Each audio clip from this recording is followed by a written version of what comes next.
Hello all my bright students. I am Kamlesh ma'am from GMSS Model Town Sonipat.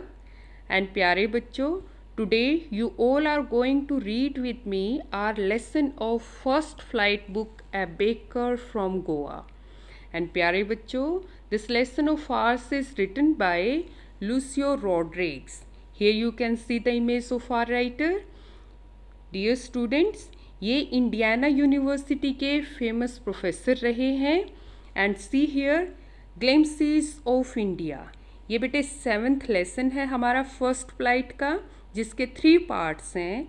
But today we are just going to take up our first part. यानी कि आज हम केवल first part को discuss करने वाले हैं, ए baker from Goa. तो बेकर कौन होता है बेटे? जो बेक करता है ब्रेड्स को, केक को या फिर किसी चीज़ को बेक करता है, उसे हम कहते हैं बेकर. तो गोवा के बेकर, इसका मतलब क्या है कि आज आप गोवा की विज़िट करने वाले हैं. Are you all ready? Okay, before we begin, उससे पहले क्या है, here is given an activity. एक एक्टिविटी है which was suppose to be discussed in our classroom. ये डिस्कस तो क्लासरूम में की जानी थी, लेकिन अब कोरोना वायरस की वजह से आप बच्चों के साथ डायरेक्ट इंटरेक्शन तो पॉसिबल नहीं है. लेकिन आप क्या करेंगे कि ये 3 क्वेश्चंस जो हैं वो मैं अच्छे से आप लोगों के सामने रखने वाली हूँ. तो आप बेटे अपनी नोटबुक में इनको नोट डाउन करेंगे, इनके आंसर्स को. Well, first question is what images of people end of places come to your mind when you think of our country. कैसी इमेजेस बच्चों आपके माइंड में, कैसी पिक्चर्स आती हैं लोगों की या फिर प्लेसेस की? कम टू योर माइंड, आपके माइंड में जब आप अपने कंट्री के बारे में सोचते हैं, यानी कि जब हम अपने देश इंडिया के बारे में सोचते हैं तो कैसी इमेजेस हमारे माइंड में आती हैं? तो प्यारे बच्चों, इंडिया एक बहुत वास्ट कंट्री है, तो बहुत सारी variety of images can come up in our mind. तो काफ़ी सारी इमेजेस आ सकती हैं. We start visualizing people speaking different languages.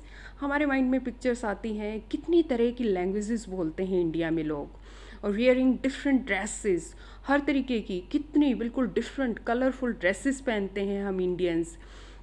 And having different customs, कितने अलग अलग हमारे क्या हैं कस्टम्स हैं, ट्रेडिशंस हैं. और जियोग्राफिकली हमारा कंट्री कितना रिच है बच्चों. देखिए लैंडस्केप्स, कितने सुंदर सुंदर भूदृश्य हैं हमारे कंट्री में. Snow clad mountains, deserts, forest, plains, क्या नहीं है, किस किस चीज़ का आप वर्णन करें. तो इतनी सारी चीज़ें हैं जिनको आप अपने माइंड में आप क्या करेंगे, पिक आउट करेंगे उनको और अपनी नोटबुक में नोट डाउन करेंगे.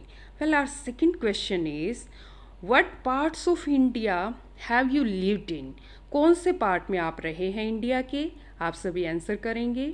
और विजिटेड, या फिर आपने विजिट किया है. Can you name some popular tourist destination. क्या आप कुछ पॉपुलर यानी कि कुछ फेमस पर्यटन स्थलों के नाम बता सकते हैं? वेल, ये आप अपने आप से करेंगे. Third question is you may know that apart from the British, the Dutch and the France, the Portuguese have also played a part in the history of our country. आप सबको ये बात पता है कि ब्रिटिशर्स के अलावा डच पीपल भी और फ्रेंच पीपल भी, इसके अलावा पुर्तगीज़ भी, इन्होंने बहुत ही अहम रोल अदा किया है हमारे देश की हिस्ट्री में. और कैन यू से, क्या आप कह सकते हैं कि किस तरीके से, कैसा रोल रहा है हमारे देश की हिस्ट्री में इन लोगों का? कैन यू से which parts of India show French and Portuguese influence. तो बेटे आपको क्या लगता है, कुछ कह सकते हैं? आप लोगों ने हिस्ट्री पढ़ी है तो आप डेफिनेटली आंसर कर सकते हैं कि कौन से हिस्से ऐसे रहे हैं इंडिया के जहाँ फ्रांस का और पुर्तगीज़ लोगों का इन्फ्लुएंस रहा है. फ्रांस का आपको पता है, पौंडीचेरी पे काफ़ी लंबे समय तक फ्रांस लोगों ने क्या किया है, फ्रेंच पीपल ने राज किया है. और जहाँ तक पुर्तगीज़ का सवाल है, तो you all know Portuguese were the first European who discovered the sea route of India. पहले थे ना यूरोपियन, ये पुर्तगीज़ तो इंडिया में आए थे. और it was Vasco da Gama who reached Calicut on Malabar coast in 14 1498 में मालाबार कोस्ट पे पहुँचे थे वास्को डी गामा। यस, सबको पता है। और वहाँ क्या था, क्या हुआ था, एक लोकल रूलर थे वहाँ के जमोरिन, और जिन्होंने इनके साथ बहुत ही अच्छे क्या ट्रेड लिंक्स को इस्टेब्लिश किया था। आप सभी बच्चे जानते हैं अच्छे से। Well, see further. Yes, here begins our lesson. A baker from Goa, and this is a pen portrait of a traditional Gaon village baker who still has an important place in his society. तो देखिए बच्चों कि ये lesson जो है हमारा, ये pen portrait है। पेन पोर्ट्रेट क्या होता है, जब वर्ड्स से किसी चीज़ को डिस्क्राइब किया जाता है, शब्दों के थ्रू जो है किसी चीज़ की पिक्चर को उकेरा जाता है। तो ट्रेडिशनल, कन्वेंशनल यानी कि परंपरागत कोई गांव है गोवा का, वहाँ के जो बेकर हैं उनकी आज भी हमारी सोसाइटी में एक बहुत ही महत्वपूर्ण प्लेस है। तो उसका पेन पोर्ट्रेट है उस बेकर का। चलिए देखते हैं कैसे। Our elders are often heard reminiscing nostalgically about those good old Portuguese days, the Portuguese and their famous loaves of bread. तो बेटे राइटर यहाँ क्या करते हैं, पुराने टाइम को याद करते हैं कि आर एल्डर्स, कि हमारे बड़े भी, आर ऑफन हर्ड, उनको अक्सर सुना है हमने, रिमिनिसिंग करते हुए, रिमिनिसिंग मीन्स रिमेंबर करते हुए, याद करते हुए। और नॉस्टैल्जिकली क्या होता है, फॉन्डली यानी कि बहुत ही प्यार से, बहुत ही स्नेह से, जब आप पुरानी चाइल्डहुड की इमेजेस को, उन बातों को जब याद करते हैं तो उसको क्या कहते हैं, नॉस्टैल्जिकली मीन्स इन नॉस्टैल्जिक मैनर। और बहुत ही फॉन्डली, बहुत ही चाव से जब पास्ट की चीज़ों को, पास्ट की बातों के बारे में सोचा जाता है। तो हमारे बड़े बूढ़े, हमारे पूर्वज वो क्या करते, जो हमारे बड़े हैं वो बहुत चाव से याद करते थे उन अच्छे दिनों को जो पुर्तगीज़ के से रिलेटेड थे, यानी कि जो पुर्तगाली लोग जो हैं इंडिया में थे, तो वो क्या विशेषता थी उनकी जिसको वो याद करते हैं। द पुर्तगीज़, खुद उन लोगों को, पुर्तगीज़ पीपल को, and their famous loaves of bread, तो उनका बहुत ही फेमस लॉज, पीसीस होते थे ब्रेड के, उनको याद करते थे। और वो कैसे नज़र आते थे बच्चों, see here in the image, ये देखिए ऐसे नज़र आते थे वो ब्रेड के pieces. Well, those eaters of loaves might have vanished, अब जिन लोगों ने उन लॉज को, उन पीसीस ऑफ ब्रेड को खाया है, वो लोग तो अब डिसअपियर हो गए। वैनिश्ड मीन्स डिसअपियर्ड, गायब होना, यानी कि वो लोग तो इस दुनिया से जा चुके हैं। But the makers are still there, लेकिन उनको बनाने वाले आज भी हैं। तो बच्चों आपको क्या लगता है, ऐसे कैसे हो सकता है कि खाने वाले चले गए और उनको बनाने वाले अभी भी हैं। क्या होता है कि रेसिपी जो है वो जनरेशन टू जनरेशन क्या फॉरवर्ड कर दी जाती है। तो वो रेसिपी तो है अभी भी हमारे बीच, तो उसको अभी भी क्या करते हैं, लोग बनाते हैं। लेकिन उस टाइम जब पुर्तगीज़ पीपल थे बेटे, तो आप देखिए ये तो 500 ईयर्स अगो की बात है, तो 500 ईयर्स तक तो लोग जिंदा नहीं रहते। तो वेल, वो लोग तो जा चुके हैं, लेकिन वो रेसिपी जो है लॉज को बनाने की, यानी कि ब्रेड के पीसीस को बनाने की, वो आज भी हमारे बीच में है। We still have among us the mixers, the moulders and those who bake the loaves. तो आज भी हमारे बीच में वो मिक्सर्स हैं जिसमें मिक्स किया जाता था, मोल्टर्स हैं जिनमें शेप दी जाती थी ब्रेड्स को, and those who bake the loaves, और आज भी कुछ लोग हैं जो क्या करते हैं, उन लॉज को बेक करते हैं। वेल डियर स्टूडेंट्स, आप क्या देख रहे हैं कि यहाँ राइटर जो हो वो प्रेजेंट में बात कर रहे हैं। क्यों? क्योंकि ये जो कंटेक्स्ट है वो किसका है, प्रेजेंट का है। Well, those age old time tested furnaces still exist, तो वो एज ओल्ड, वो पुरानी टाइम टेस्टेड फर्नेसेस, टाइम ने भी टेस्ट कर लिया उसको, बहुत पुरानी वो फर्नेसेस, भट्ठियाँ स्टिल एग्जिस्ट, वो आज भी एग्जिस्ट करती हैं। वेल डियर स्टूडेंट्स, और वो भट्ठियाँ कैसी नज़र आती थी, ये देखिए इस तरीके से, ये पुराने टाइम की ऐसे भट्ठी थी जिसे ऐसे फायर में अंदर आप देख रहे हैं, ये क्या कर रहे हैं, ब्रेड को बेक कर रहे हैं। Well, the fire in the furnaces has not yet been extinguished, लेकिन वो फायर, आग जो थी भट्टियों की, वो आज भी पुट ऑफ नहीं हुई है, यानी कि वो आज भी बुझी नहीं है। आज भी वहाँ क्या ब्रेड के लॉज जो हैं वो क्या किए जाते हैं, बेक किए जाते हैं।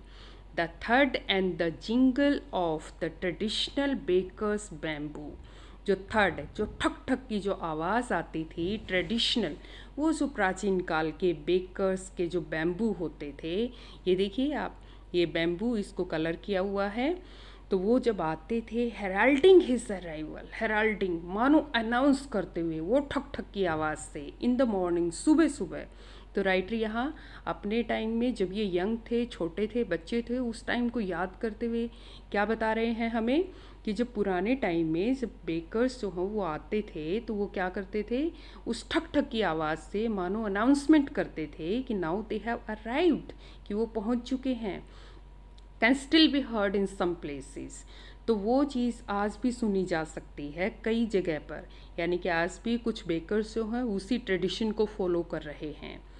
Maybe the father is not alive, हो सकता है कि फादर अब जिंदा ना हो, but the son still carries on the family profession, लेकिन उनके बेटे जो हैं वो क्या कर रहे हैं, आज भी अपनी फैमिली के प्रोफेशन, प्रोफेशन क्या होता है बच्चों, ऑक्यूपेशन, ऑक्यूपेशन मीन्स व्यवसाय, यानी कि काम धंधा, यानी कि उनके पेरेंट्स के वर्क को, उनके प्रोफेशन को आज भी फॉलो कर रहे हैं।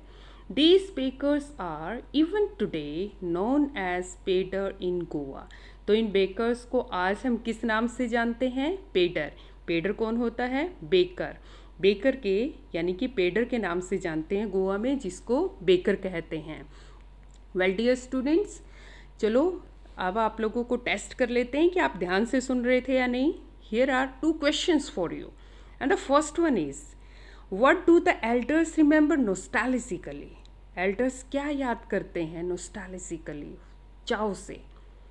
Yes, okay, they remember nostalgically the old Portuguese days and the laws of bread. Yes, you all are right. And second question is, how are the bakers known as in Goa? Bakers को किस तरीके से जाना जाता है, किस नाम से जाना जाता है गोवा में? Yes, we have just read it. The bakers are known as Peddar, Peddar के नाम से जाना जाता है। एक वर्ड आया था बच्चों, एक्सटिंग्विश्ड, तो उसका मीनिंग क्या है? Yes, put out. ओके, हमारा फर्स्ट स्टैंजा यहाँ ओवर है, सेकेंड स्टैंजा को देखते हैं, पैराग्राफ को। During our childhood in Goa, तो बच्चों राइटर आगे फर्दर करते हुए स्टोरी को क्या कहते हैं कि इनका जो बचपन था गोवा में, the baker used to be our friend, companion and guide. तो बेकर कैसा रोल अदा करता था, वो फ्रेंड होता था, कंपेनियन साथी, जिसको हम फ्रेंड ही कह सकते हैं, और गाइड भी होता था, साथ साथ में इनका मार्गदर्शक भी होता था। He used to come at least twice a day, तो वो 2 बार आते थे दिन में। और once when he set out in the morning on his selling ground, एक बार तो सुबह सुबह सेट आउट, यानी कि वो घर से बाहर जब निकलते थे सुबह सुबह अपने बेचने के लिए अपने ब्रेड्स को, एंड देन अगैन, और फिर दोबारा when he returned after emptying his huge basket, जब वो अपनी पूरी बास्केट को, उतनी भ्यूज, उतनी बिग, उतनी लार्ज साइज की उस बास्केट को एम्प्टी करके, खाली करके फिर वापसी लौटते थे, यानी कि 2 टाइम्स वो राइटर्स के घर के सामने से गुजरते थे। अब यहाँ आप देख रहे हैं राइटर यहाँ, तो ये पास्ट की बात है, तो यहाँ राइटर पास्ट टेंस में बेटे इसको स्टोरी को फर्दर कर रहे हैं। Well, the jingling third of his bamboo woke us up from sleep and we ran to meet and greet him. तो जिंगलिंग थर्ड, यानी कि वो थर्ड की, ठक ठक ठक की वो जिंगलिंग म्यूजिकल साउंड, यानी कि वो बहुत ही संगीतमय मधुर आवाज़ जो बैम्बू की थी, उससे क्या होते थे, वॉक अस अप, वो हमें उठाती थी, हम जागते थे फ्रॉम स्लीप, नींद से, and we ran to meet, और हम दौड़ पड़ते थे मिलने के लिए, एंड ग्रीट हिम, और उसको बेकर को क्या करते थे, ये ग्रीट करते थे, यानी कि उसको गुड मॉर्निंग करते थे, विशेस देते थे गुड मॉर्निंग की। And why was it so, ऐसा क्यों था? Was it for the love of the loaf, क्या ये हम लोफ को प्यार करते थे, यानी कि वो पीसेस ऑफ ब्रेड थे उनको प्यार करते थे, ऐसा इसलिए करते थे? नॉट एट ऑल, बिल्कुल नहीं था ऐसा। The loaves were brought by some पैस्किन और बेस्टिन, the maid servants of the house. तो बेटे लॉज तो क्या कह रहे हैं, ये साइन ऑफ एक्सक्लेमेशन है। देखिए क्या कहते हैं कि लॉज जो हो वो तो कोई भी ला सकता था, कोई पैस्किन बेस्टिन जो इनकी मेड सर्वेंट्स थी, यानी कि जो इनकी नौकर थी, नौकरानियाँ थी घर की, कहते हैं कि वो ला सकती थी। What we longed for were those bread bangles which we choose carefully. लेकिन हमें तो लॉन्ग फॉर यानी कि डिज़ायर होता था, वी विश फॉर, ये किसके लिए इच्छा करते थे, इनकी डिज़ायर क्या थी, दोज ब्रेड बैंगल्स, जो वो ब्रेड की बैंगल्स थी उनके लिए, विच वी चूज़ केयरफुली, जिनको हम बहुत ही केयरफुली क्या करते थे, चूज करते थे। एंड समटाइम्स, देखो बेटे ये इमेज में आप देख सकते हैं ब्रेड बैंगल्स ऐसी नज़र आती थी जिनके लिए राइटर्स जो है क्या थी, क्रेविंग थी उनके हार्ट में। Well see further, sometimes it was sweet bread of special make, कई बार तो ये बहुत ही स्वीट ब्रेड लेके आते थे बेकर, वो स्पेशली बने हुए होते थे। Well, the baker made his musical entry on the scene with the झंग झंग sound of his specially made bamboo staff. तो बेकर अपनी म्यूज़िकल एंट्री कैसे देते थे उस सीन में, जंग जंग की साउंड से, और वो स्पेशली बैम्बू से बना हुआ एक स्टाफ, स्टाफ मीन्स स्टिक, एक स्टिक होती थी, उसको बैम्बू की बाँस की बनी हुई, तो उसके साथ आते थे वो झंग झंग की साउंड से। One hand supported the basket on his head and the other banged the bamboo on the ground. तो वन हैंड से क्या करते थे, वो अपनी बास्केट को सपोर्ट करते थे अपने हेड पे, और दूसरी से वो क्या करते थे, बैम्बू को बैंग करते थे, यानी कि वो थट की आवाज़ जो है उससे निकालते थे, और ग्राउंड पे उसको ठक ठक करके। He would greet the lady of the house with good morning and then place his basket on the vertical bamboo. तो वो क्या करते थे, सबसे पहले तो जो लेडी होती थी हाउस की उसको ग्रीट करते, उसका अभिवादन करते, गुड मॉर्निंग बोलते, और फिर अपनी बास्केट को वर्टिकल बैम्बू, वर्टिकल क्या होता है, स्ट्रेट, स्ट्रेट बैम्बू पे क्या करते, हैंग कर देते। सी हियर इन द इमेज, ये आप बैम्बू देख रहे हैं, इसके ये वर्टिकली यानी कि ये बेटे स्ट्रेट खड़ा है, इसके ऊपर इस तरीके से बास्केट जो है वो रखते थे। ये आप ब्रेड लॉज देख पा रहे हैं यहाँ। Well see further, we kids would be pushed aside with a mild rebuke. तो हम बच्चों को माइल्ड, हल्की फुल्की रिब्यूक, स्कोल्डिंग करके, डांट मार के परे हटा दिया जाता था। And the loaves would be delivered to the servant, और फिर वो लॉज फिर सर्वेंट को क्या करते, डिलीवर कर देते, दे देते। But we would not give up, लेकिन हम कब हार मानने वाले थे, गिव अप करना यानी कि स्टॉप करना, अपने आप को रोकना, सरेंडर करना। We would climb a bench or the parapet, तो हम बेंच के ऊपर चढ़ जाते, पैरापिट के ऊपर चढ़ जाते। पैरापिट आप जानते हैं क्या होता है, ये देखिए आप इमेज में, जैसे ये बाउंड्री जो होती है ना प्रोटेक्शन के लिए घर के ऊपर जो बनाई जाती है, तो बच्चे यहाँ से चढ़ के सपोज नीचे देखते कुछ इस तरह से। And yes, and peep into the basket, और फिर हम बास्केट को के अंदर झाँक के देखते। समहाउ किसी न किसी तरीके से हम देख पाते कि ब्रेड बैंगल्स वहाँ पे हैं या नहीं।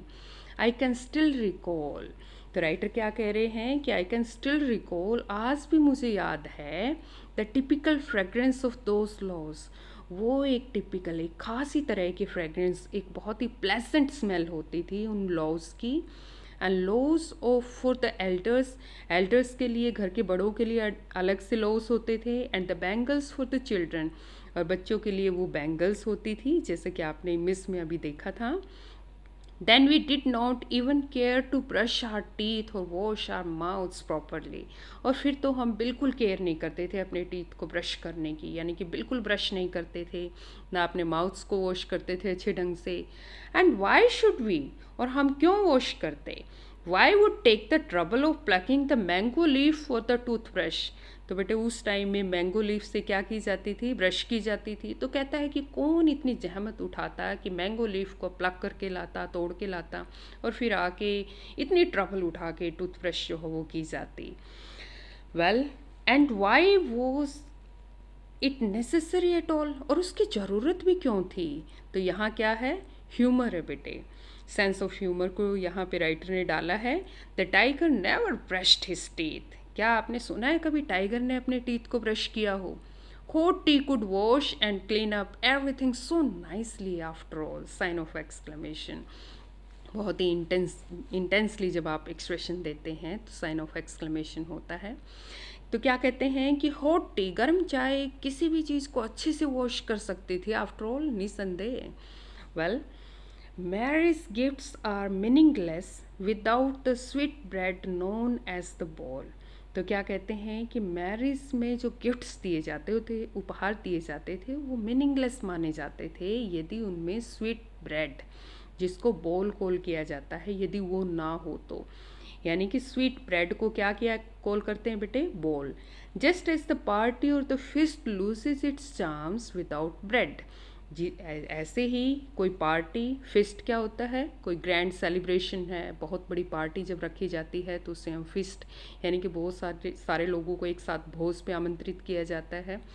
तो वो अपनी चार्म को क्या कर देता? लूज़ कर देता, लोस्ट कर देता था विदाउट ब्रेड। यानी कि वो हर हालत में, हर एक ओकेज़न पे क्या होना चाहिए था? ब्रेड, वो मस्ट था होना। Not enough can be said to show how important a baker can be for a village. तो इतना काफ़ी नहीं है बताने के लिए कि बेकर गांव के लिए कितना इम्पॉर्टेंट था। The lady of the house must prepare sandwiches on the occasion of her daughter's engagement.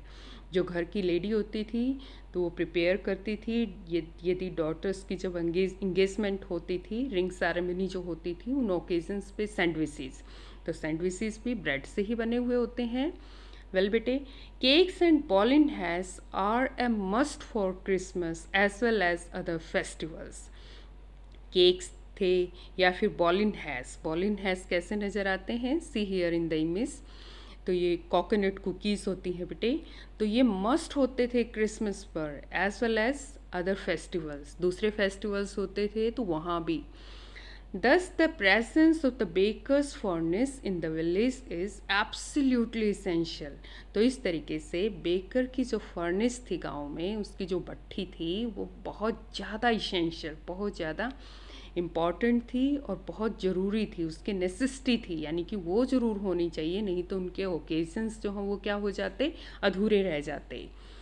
Well, the baker or the bread seller of those days had a peculiar dress known as the कबाई।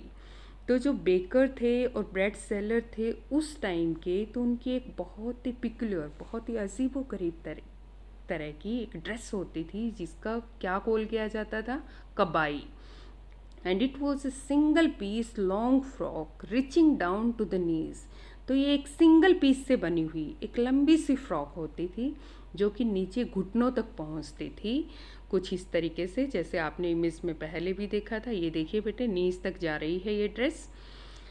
Well, in our childhood, we saw bakers wearing a shirt and trousers which were shorter than full length ones and longer than half pants। तो writer क्या कहते हैं कि उनका जब childhood था, जब वो बच्चे थे, तो उन्होंने देखा बेकर्स जो हो वो शर्ट पहनते थे और ट्राउजर्स यानी कि पैंट्स भी पहनते थे, और जो कि शॉर्टर देन फुल लेंथ, जो फुल लेंथ की पैंट होती हैं उससे तो छोटी होती थी, और वंस फुल लेंथ की पैंट से, और लॉन्गर देन हाफ पैंट्स, लेकिन हाफ पैंट से वो लंबी होती थी, जिसको हम कैप्री कह सकते हैं, लेकिन नीचे से वाइड। तो वो कैसी नज़र आती थी? ऐसी। राइटर के टाइम में तो शर्ट्स और शॉर्ट्स को जो नीज तक जाती थी ऐसी पहननी शुरू कर दी बेकर्स ने। इवन टुडे, आज भी, anyone who wears a half pant, जो कोई भी हाफ पैंट पहनता है, which reaches just below the knees invites the comment that he is dressed like a peddler। तो आज भी जो कोई हाफ पैंट पहनता है जो नीज तक आती है, तो वो लोग उसके लिए क्या कमेंट देते हैं कि वो पेडर की तरह नज़र आता है। Well, see for the students, the baker usually collected his bills at the end of the month. तो बेकर जो हो वो क्या करते थे? अपने बिल को मंथ के एंड में कलेक्ट करते थे, और monthly accounts used to be recorded on some wall in pencil. तो मंथली अकाउंट जो हो वो कहाँ रिकॉर्ड किया जाता था बच्चों? पेंसिल के साथ वॉल पे, दीवार पे लिखा जाता था पहले, and baking was indeed a profitable profession in old days. और ये बेक करना यानी कि ब्रेड्स को क्या करना, बेक करना, लॉस बनाना, बेचना, तो वो अपने आप में बहुत ही प्रॉफिट वाला एक बिजनेस जो है, ऑक्यूपेशन समझा जाता था पुराने दिनों में। The baker and his family never starved. तो ऐसा कहा जाता है कि बेकर और उसकी फैमिली कभी भी क्या नहीं, भूखे नहीं मरे, वो हंग्री नहीं रहे। ही एंड हिज फैमिली, वो और उसकी family, and his servants always looked happy and prosperous. तो वो बेटे हमेशा हैप्पी नज़र आते थे, उनके सर्वेंट्स भी, और खुश रहते थे। प्रॉस्परस यानी कि काफ़ी फ्लॉरिश होते हुए नज़र आते थे। And their plump physique was an open testimony to this.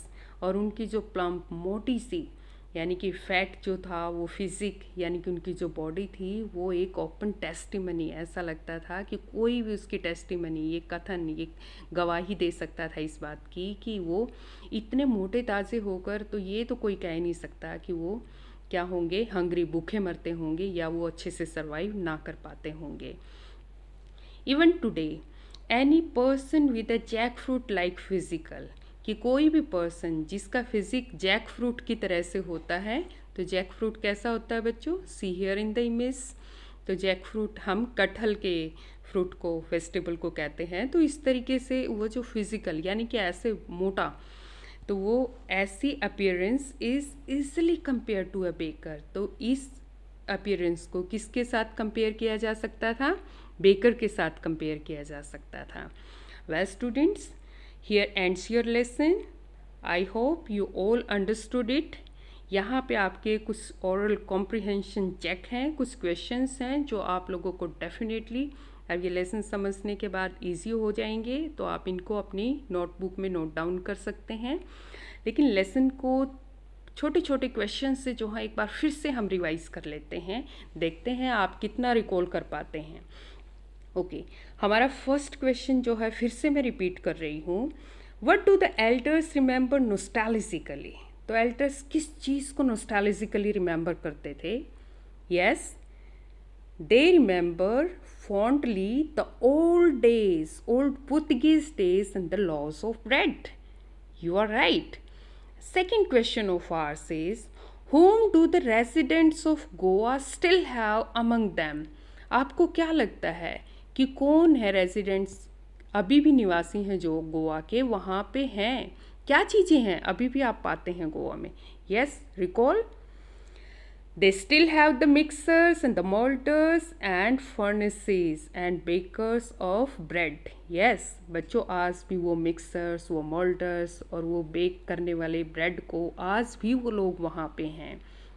Next question, how are the bakers known as in Goa? Bakers को क्या कॉल किया जाता है?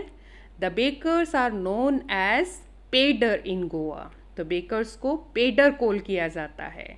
Well, next question, what was the bakers place in Goa in author's childhood days? कैसी जगह थी, क्या bakers की कौन सा प्लेस था गोवा में ऑथर के चाइल्डहुड में? Well, in those days bakers were considered friend, companion and guide. तो ऑथर्स के वो फ्रेंड मानते थे, ऑथर्स के टाइम में उनको, बेकर्स को वो अपने उनको मित्र मानते थे, गाइड मानते थे। Next, what happened after the author woke up on hearing the baker's jingling sound?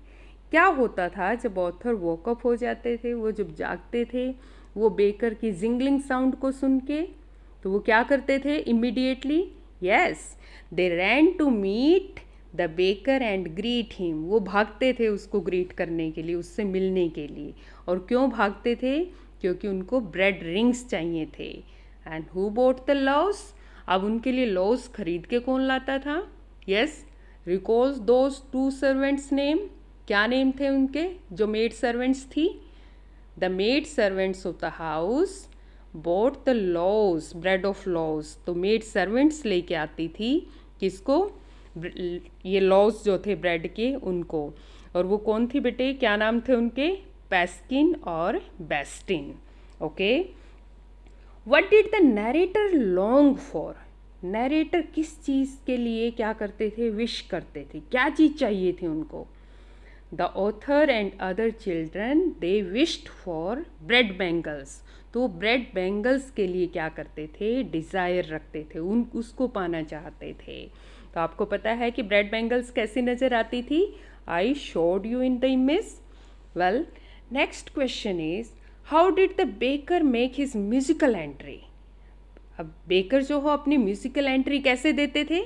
The baker made his musical entry with जैंग जैंग sound of the bamboo staff. Yes, you all are right, you all are thinking rightly. सही सोच रहे हैं आप सभी बच्चे।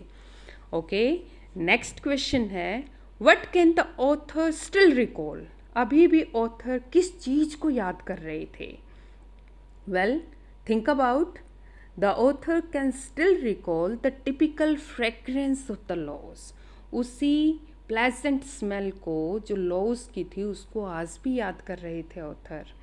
Next question, what did the author and the other kids do to look into bakers basket? अब author और दूसरे बच्चे क्या करते थे, कहाँ से झांकते थे वो बेकर के बास्केट में देखने के लिए?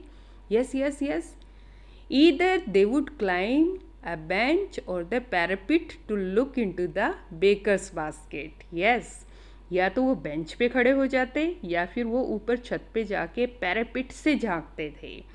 Okay, next, what was thought as a nice mouthwash to clean up everything? किसको अच्छा एक माउथ वॉश समझते थे राइटर के टाइम पे? यस यस यस यस बेटे, इट वॉज हॉट टी। ये क्या थी? हॉट टी को कंसिडर किया जाता था as a mouthwash. Well guys, next question is what makes marriage gifts meaningless? क्या चीज़ ऐसी थी जिससे मैरिज के गिफ्ट्स जो हों वो मीनिंगलेस हो जाते यदि वो चीज़ नहीं शामिल होती? Okay, marriage gifts are meaningless without the sweet bread which is known as the BOL, bol. बोल एक वर्ड आया था जो किस में, मैरिजेस में गिफ्ट्स के तौर पे दिया जाता था, जो कि ब्रेड का बना हुआ होता था। Yes, next question, when does a party or a feast lose its charm?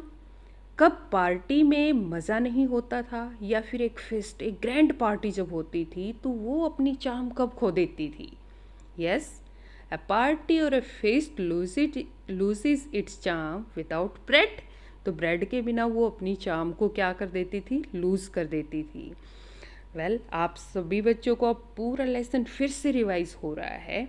काफ़ी सारे बच्चों के माइंड में काफ़ी सारे आंसर्स जो हों वो बिल्कुल करेक्ट आ रहे होंगे, और जिन्होंने लैप्स कर दिए हैं कुछ, अब वो रिवाइज करके रिकॉल कर सकते हैं और दोबारा से याद कर सकते हैं। सी नेक्स्ट बेटे, What has the lady of the house to do on the occasion of her daughter's engagement? अब जो लेडीज़ थी घर की, वो अपनी बेटी की जब इंगेजमेंट होती थी तो वो क्या करती थी? कौन सी एक पर्टिकुलर चीज़ बनाती थी? यस यस यस, तो the lady of the house क्या करती थी वो? They prepare sandwiches on the lady of the house prepare sandwiches on the occasion of the daughter's engagement. तो वो सैंडविच तैयार करती थी। Okay, and what is a must for Christmas? Christmas के लिए क्या चीज़ बहुत ज़रूरी थी? द केक्स, जिसको क्या कॉल कर रहे थे वो? Ball in has. केक्स और ball in has, these two dishes were must for Christmas. Well guys, next question, when did the baker usually collect his bills? Baker कब अपने बिल्स को आमतौर पे कलेक्ट करते थे?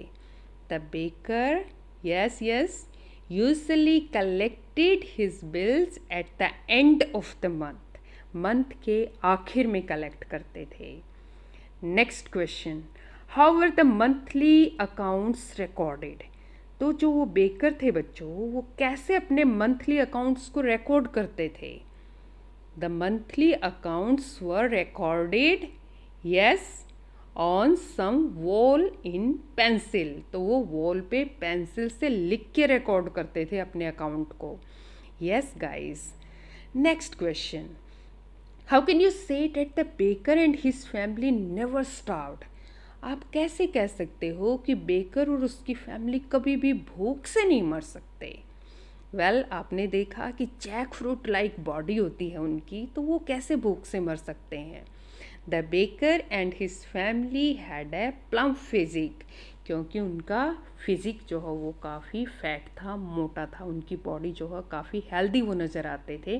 तो इसका मतलब वैसे भी कहते हैं ना कि मोटा ताजे जब पर्सन होते हैं तो हाँ खाते पीते घर के हैं, यानी कि वो वेल ऑफ परिवार से बिलोंग करते हैं। Well guys, next question. Okay, describe the dress worn by the bread sellers of the old days. तो कैसी ड्रेस पहनते थे पुराने टाइम में ब्रेड सेलर्स?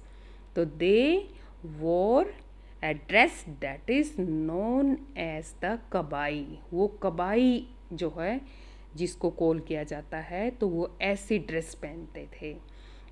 वेल बेटे, होपफुली क्वेश्चंस के थ्रू एक बार फिर से आपका लेसन जो है वो रिवाइज हो गया है। I hope now it's very much clear to you. Thank you and have a nice day.